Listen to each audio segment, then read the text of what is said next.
Maayong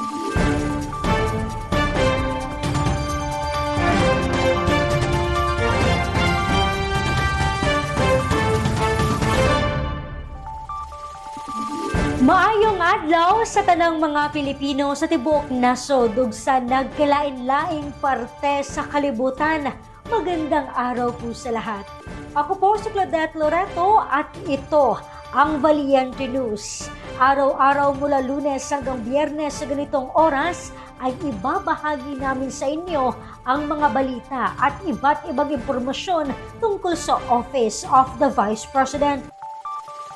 Libo-libong Pilipino na ang natulungan ng top social service ng tanggapan ng pangalawang Pangulo para sa mga Pilipino, ang Medical Assistance Program. Kabilang sa mga natulungan nito ay ang ating mga kababayan mula sa Zamboanga Peninsula. Ang detalye ating alamin sa ulat ni Brian Latasa. Ang Medical Assistance Program ng tanggapan ng pangalawang Pangulo ay ang top social service ng OVP para sa mga Pilipino. Isa sa maraming natulungan nito ay ang mag-asawang Dian na mula sa bayan ng Tungawan sa Zamboanga, Sibugay. Idinulog ng mag-asawa sa OVP ang gamot para sa kanilang anak na mababa ang hemoglobin at may sakit na hypertension. Saad ni Nanay Cerilia, 23 years old pa lang ang kanyang anak. So kaniyang tambal ma'am para asa? Maintenance nga niya ni sir.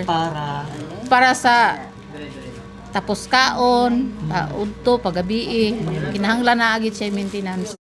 Nakapanayam din namin itong si Nanay Lolita na nakatanggap ng gamot para sa kanyang mga ininda na karamdaman tulad ng pananakit ng mga kasukasuhan. Sabi ni Nanay, araw-araw niyang pinoproblema kung saan kukunin ang pambayad sa mga kailangan niyang mga gamot. Sa una kani, sakit ng hubag pagani, sir. Tuhod, dili na sakit, diil, hubag.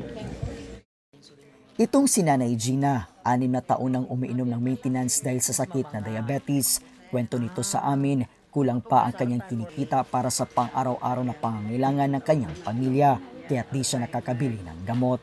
Sir, ang sweldo kulang pa sa tambal. Sa isa ka adlaw pila ang atong tambal na Budget. Sa tablitas lang sir, 200. taga-adlaw na. Walay labot sa insulin. Ang mag-asawang Dian, Nanay Lolita at Gina ay ilan lamang sa milyon-milyong Pilipino na nakaranas ng kahirapan at nangangailangan ng kaagapay.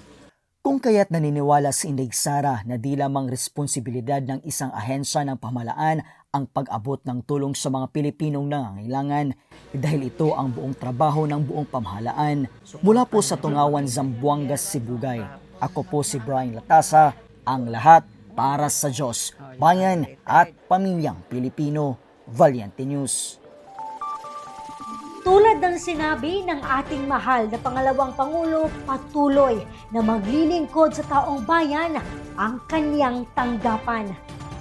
Mamayang alas 12 ng tanghali, alamin natin ang kwento ng iba pang benepisyaryo ng Medical Assistance Program ng OVP. Para sa karagdagang detalye at impormasyon, maaaring bumisita sa aming website na valientenews.com o mag-subscribe sa aming official YouTube channel na Valiente News. O di kaya i-follow ang aming official Facebook page at TikTok at X. Muli ako po si Claudette Loreto at ito ang Valiente News. Lahat para sa Diyos, bayan at pamilyang Pilipino.